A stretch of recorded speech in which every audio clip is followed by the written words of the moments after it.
Guys, welcome sa video natin.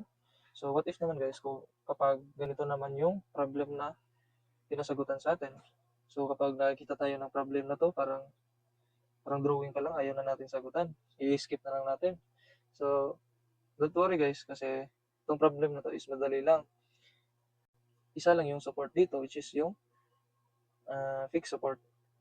So ito. So identify natin yung loading so which is the varying load. So dito yung reaction or yung magre-resist na forces dito is yung horizontal forces natin is to the right kasi yung varying load dito is to the right ay to the left. So para mare-resist nito ng maayos. So yun, may vertical reaction tayo na A sub Y, then makapag-create ito ng moment. So to the clockwise M sub A. So dito wala namang vertical loading dito sa drawing. Automatically yung vertical reaction natin A sub Y is equals to 0.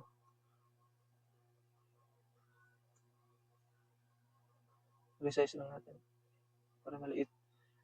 So next na makukuha natin is yung horizontal forces which is summation forces at x is equals to 0 to the right positive.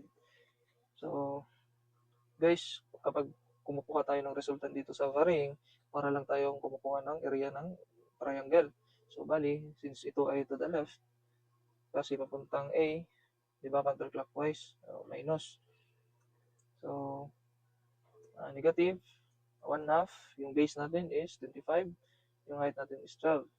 So, walang moment arm kasi forces lang to, hindi ito moment, hindi tayo nagmo-moment.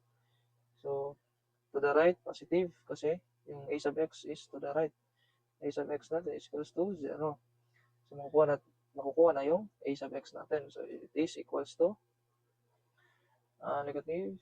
So, i-transpose natin itong negative 1/2 times 25 times 12. So, magiging positive.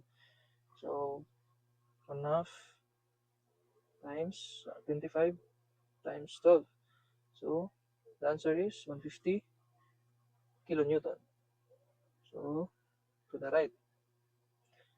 Ito po yung answer from horizontal reaction, A sub x. Next, yung moment naman. So, ito, tingnan natin yung loading nila. Yung mga mag-a-act na forces. So, mamimili ka naman kung saan ka mag-moment, either sa B or sa A. Pero, mas madali talaga mag-moment dito sa A kasi dito yung forces. Kapag mag-moment ka dito sa A, hindi to gagalaw tong A sub x at saka A sub y. So, moment ako dito sa A. Equals to 0. Lahat ng clockwise is positive. So, yung mag-act lang dito is yung varying. Negative 1/2. Base niya is 25. Base niya is 25. Yung height niya is 12. Yung moment arm niya, since ang resultant dito is mag-a-act dito. So, yung moment arm niya, since ito ay varying load, kapag triangle, yung center nito from dito, yung maliit, is 1/3 of h. Pag dito naman, 2/3 of h. So, since papunta tayo dito sa A, so papunta dito, yung mako-consider na distance is ganito. Ito, 2/3 times h. So, bali, magiging, So, magiging, yung moment arm natin is 2 times yung height, 12 over 3. So, since itong moment A natin is to the right, clockwise, so magiging positive to 0. So, yung A natin, transpose natin to, magiging positive. So, calculate natin. Negative, positive, 0.5 or 1/2, 25 times 12 times 2 times 12, 3, 1/2. Please, yung unit natin is kilonewton to times meter. So, clockwise.